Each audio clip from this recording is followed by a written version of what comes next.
RSA यानी राजकुमारी शिक्षा academy में आपका स्वागत है और मैं हूं राजन बायटिया, आपका UPSC HPSC civil services exam का एजुकेटर। और हम कर रहे हैं 20,000 क्वेश्चंस आंसर्स का सीरीज़, जिसमें हम यूपीएससी एचपीएससी के सभी मुख्य टॉपिक्स जो हैं, सब्जेक्ट्स के मुख्य टॉपिक्स, उन सब के बारे में हम डिस्कस कर रहे हैं। उन सब की थ्योरीज, उन सब के क्वेश्चंस, एमसीक्यूज वगैरह करके हम टोटल अपने 20,000 से लेकर 1 लाख तक टॉपिक्स और क्वेश्चंस को डिस्कस करने वाले हैं 15 से 20 दिनों के अंदर। एक बहुत बड़ा चैलेंज है जो मुझे नहीं लगता कि शायद किसी ने आज तक इस चैलेंज को स्टार्ट किया होगा। जैसा आप देख सकते हो इस फाइल में सबसे ऊपर क्या लिखा हुआ है, आरएसए 1 लाख प्रोफेशनल पॉइंट्स, यानी कि भौगोलिक स्थिति और विस्तार, भारत के भूगोल के 1 लाख से ज़्यादा पॉइंट्स मैं आपको बताने वाला हूँ। इन सब पॉइंट्स को आप नोट करते जाइएगा और कोशिश करिएगा कि आप इन्हें याद करते जाइएगा। अगर आपको ये मटेरियल चाहिए है तो आप हमें यूट्यूब के कमेंट सेक्शन में कमेंट कर दीजिए, या फिर डिस्क्रिप्शन में, वीडियो को डिस्क्रिप्शन में आपको लिंक मिलेगा आरएसए का, राजकुमारी शिक्षा अकेडमी का। वहाँ जाकर आप हमसे ये मटेरियल्स ले सकते हैं। हमारे राजकुमारी शिक्षा अकेडमी का जो ऐप है उसे भी आप प्ले स्टोर से डाउनलोड लेकिन नहीं कर पाएंगे, हमारी साइट से जाके आप उसे ले सकते हो। प्ले स्टोर की पॉलिसीज़ को मैं ज़्यादा नहीं मानता हूँ, जिसकी वजह से मैंने मेरा ऐप जो आरएसए हमारी राजकुमारी शिक्षा अकेडमी का ऐप है उसे हमने प्ले स्टोर पर नहीं डाला है, क्योंकि बिना बात की पॉलिसीज़ से हम नहीं गुजरना चाहते हैं। ठीक है, तो जिसको तैयारी करनी हो वो हमारी वेबसाइट पे जा सकता है, आपको फ्री मटेरियल भी मिलेगा और आपको पेड मटेरियल भी वहाँ पे मिल जाएगा। तो चलिए इस सीरीज़ को शुरू करते हैं। ये आप देख रहे हो स्क्रीन पे क्या है अभी, भारत का भौगोलिक स्थिति और विस्तार। भारत पूरी तरह से उत्तरी और पूर्वी गोलार्ध में स्थित है, राइट। भारत की मुख्य भूमि 8 डिग्री 4 मिनट उत्तर से 37 डिग्री 6 मिनट उत्तर अक्षांश के बीच है। भारत का देशांतरीय विस्तार 68 डिग्री 7 मिनट पूर्व से 97 डिग्री 25 मिनट पूर्व तक है। भारत का कुल क्षेत्रफल 32,87,263 वर्ग किलोमीटर है, जो विश्व का 2.4% है। क्षेत्रफल की दृष्टि से भारत विश्व का 7वां बड़ा देश है। उत्तर से दक्षिण तक भारत की वास्तविक दूरी 3,214 किलोमीटर है। पूर्व से पश्चिम तक भारत की अधिकतम चौड़ाई 2,933 किलोमीटर है। भारत की थल सीमा की कुल लंबाई 15,200 किलोमीटर है। मुख्य भूमि लक्षद्वीप और अंडमान निकोबार सहित कुल तट रेखा 7,516.6 किलोमीटर है। कर्क रेखा जो है 23 डिग्री 30 मिनट नॉर्थ भारत को लगभग 2 बराबर भागों में बांटती है। कर्क रेखा 8 राज्यों गुजरात, राजस्थान, एमपी, छत्तीसगढ़, झारखंड, पश्चिम बंगाल, त्रिपुरा, मिजोरम से गुजरती है। भारत का मानक समय IST 82 डिग्री 30 मिनट पूर्वी देशांतर से लिया गया है। IST रेखा मिर्जापुर यूपी से गुजरती है और यह GMT से 5.5 घंटे आगे है। भारत का सबसे उत्तरी बिंदु इंदिरा कोल लद्दाख है। ठीक है, उत्तरी बिंदु समझ गए आप, लद्दाख है। भारत का सबसे दक्षिणी बिंदु इंदिरा पॉइंट ग्रेट निकोबार है। भारत की मुख्य भूमि का दक्षिणतम सिरा कन्याकुमारी केप कोमोरिन है। सबसे पश्चिमी बिंदु गुहार मोती गुजरात में है और पूर्वी बिंदु कीबीथू अरुणाचल प्रदेश में है। भारत के मानक समय रेखा जो है 5 राज्यों यूपी, MP, छत्तीसगढ़, उड़ीसा, आंध्र प्रदेश से गुजरती है।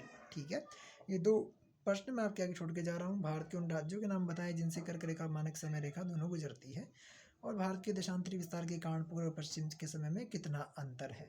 देखिए यहाँ पे जो क्वेश्चंस है या जो आंसर्स है या जो पॉइंट्स हैं, इंपॉर्टेंट पॉइंट्स मैं आपको बता रहा हूँ।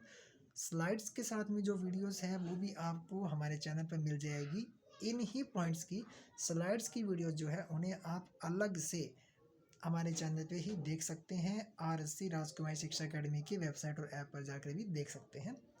ठीक है, मैं वीडियो को लंबा नहीं करूँगा, जितने हो सकते हैं मैं आपको 50 से 100 पॉइंट तक ही बताऊंगा एक वीडियो के सेक्शन के अंदर, लेकिन मैं आपसे वादा करता हूं कि हम इन सारे पॉइंट्स को कवर ज़रूर करेंगे। ये सभी प्रोफेशनल पॉइंट्स हैं, आप देख सकते हो सारे पॉइंट्स काफ़ी प्रोफेशनल हैं।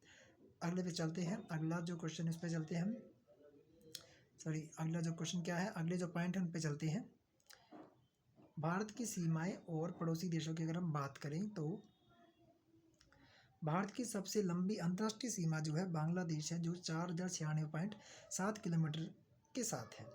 बांग्लादेश के साथ 5 राज्य लगते हैं, वेस्ट बंगाल, मेघालय, मिजोरम, त्रिपुरा, असम सीमा साझा करते हैं। ठीक है,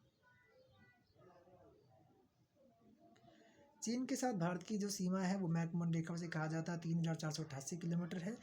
चीन के साथ लद्दाख, हिमाचल प्रदेश, उत्तराखंड, सिक्किम और अरुणाचल प्रदेश सीमा साझा करते हैं।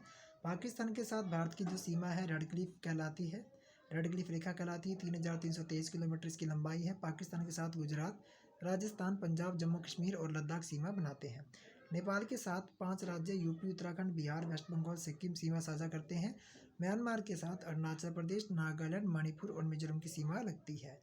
भूटान के साथ सिक्किम, पश्चिम बंगाल, असम और अरुणाचल प्रदेश जुड़े हैं। अफगानिस्तान के साथ भारत की सबसे छोटी 106 किलोमीटर लद्दाख लगती है, जिसे डूरंड रेखा कहते हैं। ठीक है। श्रीलंका भारत से पाक जलड मरुमध्य पाक स्ट्रेट जिसे बोलते हैं और मन्नार की खाड़ी द्वारा अलग होता है। मालदीव लक्षद्वीप के दक्षिण में 8 डिग्री चंद्र द्वारा अलग होता है।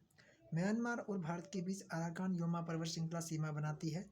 त्रिपुरा 3 तरफ से बांग्लादेश की अंतर्राष्ट्रीय सीमा से घिरा हुआ है। भारत के कुल 16 राज्य और 2 केंद्र शासित प्रदेश अंतर्राष्ट्रीय सीमा साझा करते हैं। भारत का प्रादेशिक जल सीमा तट से 12 समुद्री मील तक है। टेरिटोरियल वाटर तट से 12 समुद्री मील तक है। भारत का अनन्य आर्थिक क्षेत्र EEZ तट से 200 समुद्री मील तक फैला है और संलग्न क्षेत्र कॉन्टिग्युअस जोन जो है तट से 24 मील समुद्री दूरी तक फैला है। अंत में हर बार की तरह ही स्पेस पे मैं आपके लिए 2 क्वेश्चन छोड़ रहा हूँ।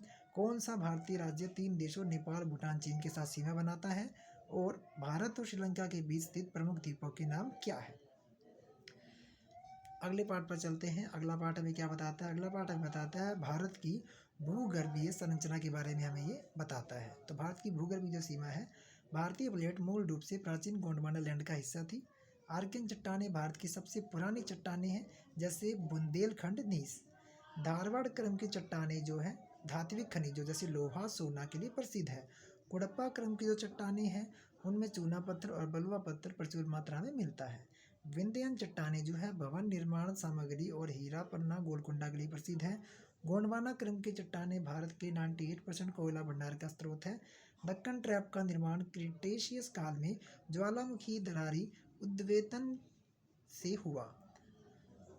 दक्कन ट्रैप मुख्य रूप से विशाल चट्टानों से बना है, जिससे काली मिट्टी बनती है। तो हुआ क्या था, देखिए मैं आपको शॉर्टकट में बता देता हूँ। पहले जो जितने भी भारतीय प्लेट की जो मूल रूप से प्राचीन गोंडवाना लैंड का हिस्सा थी, जो पहले एक ही चट्टान होती थी जिसके 2 टुकड़े हो गए थे। ठीक है, और उससे ये अलग अलग चट्टानें बन गई है, उनके बारे में बात कर रहे हैं। ये जो भारत की भूगर्भीय संरचना है, कुछ चट्टानें हमारे पास रह गई है, कुछ अलग क्षेत्रों में चली गई है। टर्शियरी क्रम की चट्टानों में हिमालय पर्वतमाला का निर्माण हुआ। क्वाटरनरी चट्टानें सिंधु और गंगा के मैदानों में जलोढ़ निक्षेप के रूप में मिलती है। प्रायद्वीपीय पठार भारत का सबसे प्राचीन और स्थिर भूखंड है। हिमालय नवीनतम वलित फोल्ड पर्वतमाला का उदाहरण है। हिमालय का उत्थान टर्शियरी काल के विभिन्न चरणों में हुआ। अरावली पर्वत विश्व की सबसे प्राचीन वलित पर्वत श्रेणियों में से एक है। मेघालय का जो पठार है, शिलोंग पठार इसे कहते हैं, वास्तव में प्रायद्वीपीय पठार का विस्तारित हिस्सा है। माल्टा का जो गैप राजमहल है, पहाड़ियों को मेघालय पठार से अलग करता है। भारत के विशाल मैदानों का निर्माण नदियों के निक्षेपण कार्यों से हुआ है। टर्शियरी चट्टानों में ही भारत के पेट्रोलियम भंडार जैसे असम, गुजरात पाए जाते हैं। प्रश्न क्या है, धात्विक खनिजों की दृष्टि से भारत का सबसे समृद्ध चट्टान समूह कौन सा है। और एक और क्या है, गोंडवाना काल की चट्टानें मुख्य रूप से किन नदियों या नदी घाटियों में पाई जाती है। तो ये दोनों क्वेश्चनों के आंसर आपको खुद ढूंढने हैं, ताकि आपको महसूस हो कि आपने कितना इसको अच्छे से समझा है। चलिए अगले हिस्से पर हम चलते हैं। हिमालय पर्वतमाला की उत्पत्ति और विभाजन हम देखने वाले हैं। ठीक है, तो हिमालय की उत्पत्ति 33 सागर के मलबे में संपीड़न से हुई, यानी कंप्रेशन से हुई। कोबर का भूसन्निधि सिद्धांत हिमालय की उत्पत्ति की व्याख्या करता है। कोबर ने भूसन्निधि सिद्धांत दिया था हिमालय की उत्पत्ति का। प्लेट विवर्तनिकी सिद्धांत के अनुसार इंडो ऑस्ट्रेलियन और यूरेशियन प्लेट्स के टकराव से हिमालय बना है। हिमालय को उत्तर से दक्षिण 4 मुख्य श्रेणियों में बांटा गया है। ट्रांस हिमालय, यह हिमालय के उत्तर में स्थित है। इसमें काराकोरम, लद्दाख और जास्कर श्रेणियाँ शामिल है। किसमें? ट्रांस हिमालय में। भारत की सबसे ऊंची चोटी K2 है, गॉडविन ऑस्टिन जिसको कहा जाता है, ये काराकोरम श्रेणी में है।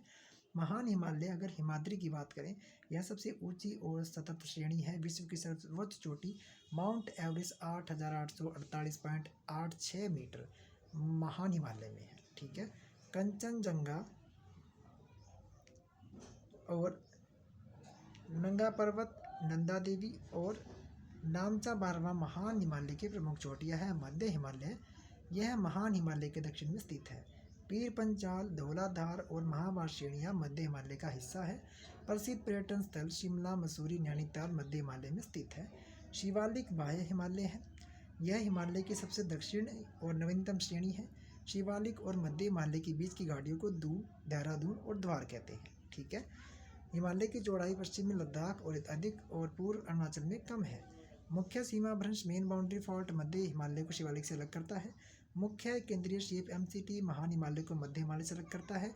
Sindhu Tsangpo suture zone ITSH trans Himalaya और महान हिमालय के बीच है। 2 प्रश्न आपके लिए है। विश्व की दूसरी सबसे ऊंची चोटी K2 किस पर्वत श्रेणी का हिस्सा है? यहाँ से आप आंसर निकाल सकते हैं। हिमालय की किस श्रेणी को आंतरिक हिमालय कहा गया है? ठीक है। तो यहाँ पे अगर आप देखते हो तो अभी तक आप 20 पॉइंट्स करके 3 स्लाइड्स आप पढ़ चुके हो, तो आप खुद देख सकते हो आपके कितने पॉइंट अब तक क्लियर हो गए हैं अगर आपने ढंग से इसको समझा है या आपने ढंग से इसको पढ़ा है तो। चलिए मैं अगली स्लाइड पे चलता हूँ। तो अगली जो स्लाइड है वो आपकी है हिमालय का क्षेत्रीय विभाजन। हिमालय का क्षेत्रीय विभाजन इसकी मैं बात करता हूँ तो सर सिडनी बराड ने हिमालय का विभाजन नदी घाटियों के आधार पर किया।